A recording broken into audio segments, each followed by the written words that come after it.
Excelente pergunta. Porque não pode esperar, mesmo a mulher que tem útero, a menstruação sumir. Quando o médico dosa, ele dosa no sangue FSH e LH, não tem aquela conversa entre o cérebro e o ovário, então se não está produzindo o estrógeno, já começa a subir. Qual que é o que FSH? FSH e LH está do cérebro. É qual? É do cérebro, na hipófise. Ela produz, aí isso vai para o ovário para produzir estrógeno e progesterona. Então, quando tá baixo, produz, o nível fica muito alto. Porque o que acontece? É como se o cérebro mandasse, produza mais estrógeno. Só que não está produzindo mais estrógeno por causa da menopausa. LH, FSH e LH. É o folículo estimulante e o lúteo estimulante. E o que significa isso? Esses mandam para o ovário para produzir mais estrógeno. Se o ovário já está no período perto da menopausa, esse estrógeno vai estar baixo e o cérebro vai dizer, opa, tem que produzir mais. E vai mandar um nível mais alto ainda. Então, quando SH e LH está muito alto. Estão altos, é menopausa. É menopausa e o estrógeno não está respondendo. Tá. Aí a reposição hormonal. Isso, por isso que essa pergunta dela é ótima, que é assim, não espere a menstruação sumir. Os sintomas começam muito antes, mesmo a mulher menstruando. Perfeito. A Natália Pereira de Mendonça diz, boa tarde, tenho neuralgia do trigêmeo, todo mês no período menstrual. As dores pioram demais. Por que isso, doutor? Justamente por isso. Ela deu até o exemplo aqui antes, é muito comum no período menstrual essa mudança do estrógeno, mexe com a serotonina e a enxaqueca andam muito juntos, tanto que é curioso, muito antidepressivo a gente utiliza para enxaqueca também, e o antidepressivo a gente usa também para TPM, então você percebe que o cérebro é um só, né? E a linguagem dele é através do neurotransmissor. Gente, o antidepressivo usa para fibromialgia também? É isso que eu falo assim, são neurotransmissores, então você vai querer mexer com o neurotransmissor. A doenças diferentes podem usar remédios. Eu até explico para o paciente antes que ele olha assim, tá dando remédio para convulsão, sendo que eu tenho enxaqueca, aí você tem que explicar direitinho para ele entender. E deixa eu te fazer uma pergunta. Tem gente, apesar de eu falar muito sobre esse assunto, sempre trago o psiquiatra aqui para isso, mas tem gente que tem muito preconceito com antidepressivo. Antidepressivo vicia? Não vicia. É muito curioso. Eu vou te dizer 3 coisas que a gente ouve o tempo inteiro. Eu sou neurocirurgião, o paciente não quer ir para o psiquiatra, infelizmente, e eu trato muito paciente meu, que é melhor tratar, explico ele, às vezes não procura. Quais perguntas? Reduz libido. O que acontece? Você toma um antidepressivo, você começa a se sentir melhor e aí você começa a ter o desejo sexual, mas não está igual antes, porque ainda está no meio do tratamento. Mas reduz libido? Alguns sim, mas a maioria hoje em dia, com dose, você, pelo contrário, eu falo com o paciente, quando você está deprimido, você tinha libido, ela também não tinha. Então tem que trabalhar direitinho com isso. A outra coisa, a dependência. Tem paciente que fala assim, Júlio, eu tento tirar o antidepressivo, o médico tentou tirar, voltou todos os sintomas, porque você tem a doença. Então, na verdade, às vezes não é nem um vício. Eu dou exemplo para o paciente, é uma coisa de pressão alta. Você tem a pressão alta, você tirar o remédio, a pressão está normal. Pode ser que a pressão suba. Então a pergunta que eu te faço é, pode-se tomar antidepressivo pela vida toda? Pode. Inclusive, a maioria das pessoas que têm depressão, eu falo, a chance de recaída é grande. Não é que você vai tomar a vida toda. O médico vai estabilizar 3, 6 meses, 1 ano. Mas é comum o paciente passar a ter outro gatilho e volta a ter depressão.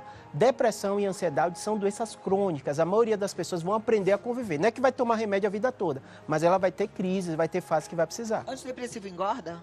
O ganho de peso e a libido são verdades, né? Então, a serotonina, até brinco com meus pacientes, eu falo, hoje em dia, a grande preocupação de toda a indústria farmacêutica é isso. Você dá um remédio numa doença que é mais comum em mulher e ela vai engordar, ela não vai tomar o remédio. Então, hoje em dia, os remédios mais modernos, você já consegue controlar isso. Mas, mesmo assim, muito paciente reclama e eu falo 2 coisas. Primeira coisa que acontece na depressão, que é mudança de hábito alimentar. Então, às vezes, você fica na dúvida do que é causa e o que é consequência. Mas cada remédio, se você ler a bula, está lá direitinho a chance que tem. Tá joia. Karina pergunta, é normal sentir dor de cabeça uns dias antes do período menstrual? É o clássico, a enxaqueca, o grande gatilho é a menstruação. Tanto que às vezes a gente dá para paciente que melhora a enxaqueca, mesmo no período menstrual, anti-inflamatório antes da menstruação vir, aquela que tem um ciclo certinho e realmente ela fica sem dor nessa fase. Angélica Nogueira, boa tarde, Cláudia. Gostaria de saber se existe uma reposição hormonal natural. É o grande debate, a gente estava conversando na live também isso, né? Cada vez mais a gente tenta pegar medicações que sejam mais natural. Tem remédio que absorve muito pouco no sangue e aí você acaba dando foco só no local onde a mulher tem mais queixa. Esses hormônios bioidênticos, eles são excelentes. A gente precisa ler mais sobre isso. Nós que somos leigas, que não somos médicas, né? A gente precisa ler mais para não ter medo entender que tem fator protetivo na reposição hormonal e que não é mais aquele mesmo hormônio de antigamente, né? E é o que você falou, a mesma coisa do antidepressivo. Nada é mágica. Chama drogaria por quê? Porque precisa de um médico. Tudo tem efeito colateral. Não existe pílula mágica na medicina, né? Hormônio tem risco? Tem, mas qual o risco de uma mulher não repor?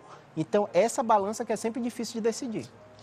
A Larissa Cardoso diz, desde que entrei na menopausa, percebi que meu humor oscila muito. Hoje em dia fico nervosa muito mais rápido e com frequência. O que fazer para me controlar?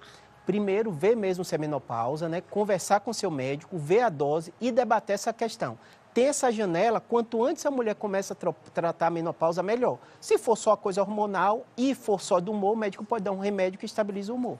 Mas se você tiver nessa fase do climatério, ai gente, como eu acho que é tão bom. Minha esposa está começando agora, ela reclama tanto, eu falo, vai no ginecologista, marca. Essa dúvida pode ser médico, pode ser esposa de médico, toda mulher passa por essa dúvida, né? Ouve de um lado, minha mãe não repôs e passou bem, mas cada pessoa é uma pessoa. E outra coisa também, vamos combinar, né? São épocas diferentes. O mundo mudou. Hoje em dia a gente também tem muitos afazeres, a gente tem que dar conta de muita coisa, a cabeça não aguenta, né? E a medicina evoluiu, né? Obrigada, Larissa. Deixa eu ver se tem outra pergunta já. Raíssa Mendes, a reposição hormonal auxilia na redução da oscilação do humor na menopausa? É o grande objetivo, Com certeza. né? É o grande objetivo, porque você começa a não produzir, na verdade, hormônio, né? E aí você consegue estabilizar isso. Perfeito. Dr. Júlio Pereira. Dr. Júlio Pereira é esse neurocirurgião maravilhoso. Ele está no Instagram, Neurocirurgia BR, Neurocirurgia BR. Ele tem um canal no YouTube também, que é o Neurocirurgia BR. Já foi nosso convidado várias vezes para falar sobre dor de cabeça. Eu, graças ao aplicativo que ele desenvolveu, consegui mapear a minha enxaqueca. E hoje eu consigo controlá-la. Eu estou super bem, graças a Deus, porque te deu essa inteligência toda. Obrigado. Meus parabéns. Obrigado. Beijo para E sua você mãe.